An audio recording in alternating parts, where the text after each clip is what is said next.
அனைவருக்கும் வணக்கம் நண்பர்களே. இன்னைக்கு நம்முடைய பதிவில் எதை பற்றி பார்க்க போகிறோன்னா, அனைவருடைய கனவிலும் தோன்றக்கூடிய ஒரு முருகப்பெருமான் பார்த்தீங்கன்னா பழனி ஆண்டவர் தாங்க.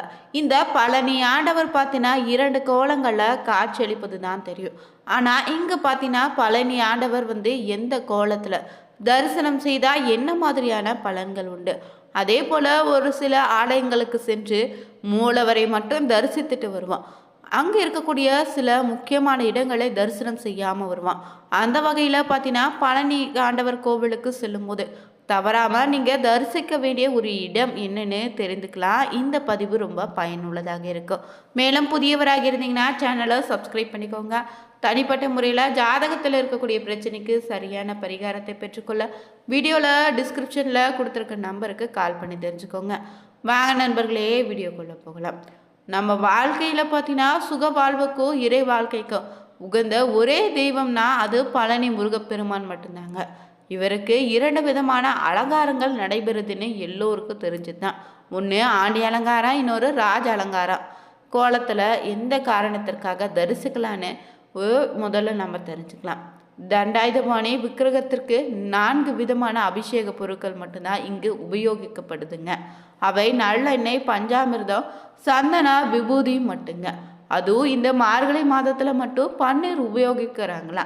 இவைகளில் சந்தனம், பன்னீர் தவிர மற்றவை எல்லாமே தண்டாயுதபாணியில் சிரசில் வச்சு உடனே அகற்றப்படுதுங்க.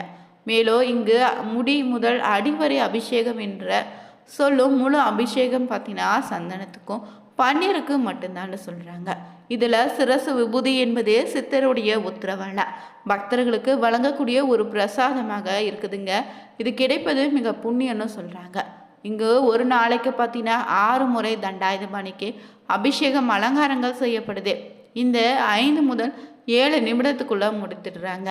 அபிஷேகம் முடிந்து அலங்காரம் செய்துட்டாங்கன்னே பின்னர் அடுத்த அபிஷேகம் வரை மாலை சாற்றுவதோ பூக்களால் இங்கு அர்ச்சனை செய்வதோ கிடையாதுங்க. மேலும் இங்கு இரவில் முருகனுடைய மார்பில் மட்டும் வட்ட வடிவில் சந்தன காப்பு சாத்தப்படுது. விக்கிரகத்தின் புருவங்களுக்கிடையே ஒரு பொட்டு அளவுக்கு சந்தனமும் வைக்கிறாங்க. முன்பொரு காலத்தில் பார்த்தீங்கன்னா இந்த சந்தன காப்பை முகத்திலும் சாத்திருந்தாங்க. பின்னால் தான் இந்த முறையில் மாற்றம் ஏற்பட்டதாக சொல்லியிருக்காங்க. தண்டாயுதபாணியுடைய விக்கிரகம் மிகுந்த சூடாகவே தாங்க இருக்கும். அதனால் இங்கு இரவு முழுவதுமே அந்த பார்த்தீங்கன்னா விக்கிரகத்திலிருந்து நீர் வெளிப்படுதுங்க.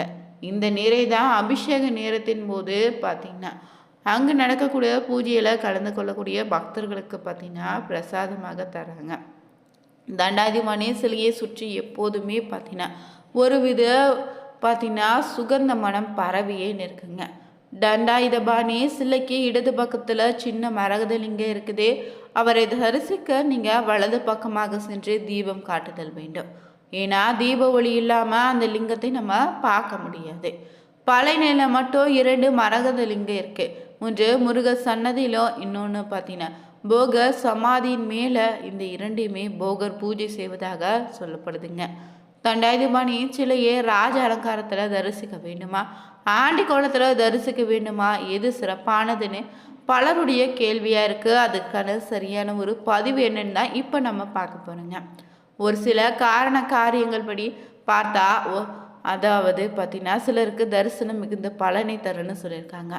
முற்றும் துறந்த தவநிலையோ ஒரு மெய்ஞானம் உண்டாகும் என்பதற்காக பார்த்திங்கன்னா பெருஞானிகள் எல்லாம் அந்த கோலத்தை காண்பதற்காக துடிக்கின்றாங்க ஆணி கோலத்தில். அதே போல் முற்றும் துறந்தவங்க குடும்பத்தில் பல நிலைகளை கடந்தவங்க தான் இந்த கோலத்தை விரும்பி பார்க்குறாங்க. வழக்குகளில் நடக்குது. தீராத நோய்களால் பார்த்திங்கன்னா இருப்பவங்க பிரச்சனைகளும் சேர்ந்திட அலங்காரம் இல்லாத முருகனை வணங்குவது ரொம்ப நல்லது. அதே போல் 20 வருடமாக வாதாடி கொண்டிருக்கிறேன், தீர்ப்பு தள்ளி தள்ளி போகுதுன்னு அதற்கு அலங்காரம் இல்லாத ஆண்டிக்குள முருகனை தரிசித்துட்டேன்னு வழிபட்டால் நிச்சயம் வழக்கில் உங்களுக்கான வெற்றியை தருங்க. போல் பார்த்தீங்கன்னா தீராத நோயும்னு மருத்துவங்க சொல்லிவிட்டா நீங்கள் பார்த்தீங்கன்னா ஆண்டிக்குள முருகனை தரிசிப்பது சிறப்பான பலனை தரும். மனக்குழப்பம் அடைந்து இருந்தாலும் அவங்களை இந்த ஆண்டிக்குள முருகனை வழிபாடு செய்யுங்க. அவங்களுடைய மனநிலையில் நல்ல மாற்றம் உண்டாகும்.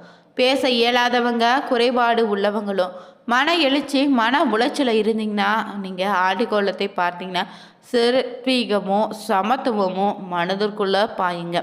பெண்ணிற்கு கல்யாணம் முடிக்க போவது, பத்திரிக்கை அடித்து கும்பிட போவது, வீடு விற்பது, வாங்குவது, கட்டுவதுன்னு, கட்டிய பின் கிரக பிரவேசம் செய்வது போன்ற சுப காரியங்களுக்கு நீங்கள் சாமி கும்பிட போவதாக இருந்தீங்கன்னா பார்த்தீங்கன்னா ராஜ அலங்காரம் இருக்கக்கூடிய கோலத்தில் தரிசிக்க வேண்டுங்க. நம்மால் சரி செய்யக்கூடிய விஷயங்களுக்கு ராஜ அலங்கார தரிசனமோ, நம்மாலே முடியாதுன்னு சொல்லக்கூடிய சில விஷயங்களுக்கு ஆடிக்கோள முருகனை தரிசிப்பது சிறப்பான பலனை தருங்க. முருகனுடைய அறுபடை வீடுகளில் பார்த்தீங்கன்னா நீங்கள் கோவிலுக்கு சென்று வழிபடும் போது பார்த்தீங்கன்னா மலையின் முன்னாடி ஏறுவதற்கு முன்னு பார்த்தீங்கன்னா கீழே பார்த்தீங்கன்னா இருக்கக்கூடிய திரு ஆவணன்குடி தலம் தாங்க முதல்ல தரிசனம் செய்த பிறகு படி மீது ஏறி பழனி மலையில் அருள்பாலிக்கக்கூடிய முருகப்பெருமானை தரிசனம் செய்யணும். திருத்தணி முருகன் கோவிலை போல இங்கு முருகப்பெருமானுடைய அறுபடை வீடுகளில் அதிக அளவில் தினமுமே வந்து செல்லக்கூடிய திருத்தலம் தாங்க இந்த பழனி ஆண்டவர் கோவில். சித்தர்கள் பலரும் வாழக்கூடிய மலைன்னு சொல்கிறாங்க. சிவ பக்தர்களுக்கு திருவண்ணாமலை எப்படியோ அதே போலதாக முருக பக்தர்களுக்கு பழனி மலைன்னு சொல்லப்படுது. இங்கு சித்தர்களும் மட்டும் இல்லை, பக்தர்கள் பலருக்குமே முருகப்பெருமான் பார்த்தீங்கன்னா குழந்தை வடிவில் வந்து காட்சி தரக்கூடிய அதிசயம் இன்றும் நடந்துட்டு தாங்க வருது. இங்கு தான் காவடி எடுத்து நேர்த்திக்கடன் செலுத்தும் முறையும் உருவான இடமும் பழனி மலையில தாங்க. அருள் நிறைந்த பழனி மலை மட்டும் இல்லைங்க, இங்கு அனைத்து முருகப்பெருமானுடைய அற்புத அருக்கருணையை போற்று கூறும் விதத்தில் அமைந்திருக்கு. இந்த முருகப்பெருமான் பார்த்தீங்கன்னா 2ஆம் படை வீடாக பழனி அமைந்திருக்கு. பழனி ஊருக்குள்ள அமைந்துள்ள திரு ஆவினன்குடி தாங்க உண்மையான படை வீடு. இதை தான் பழனிக்கு செல்லும்போது தவறாமல் நீங்கள் வழிபட வேணுங்க.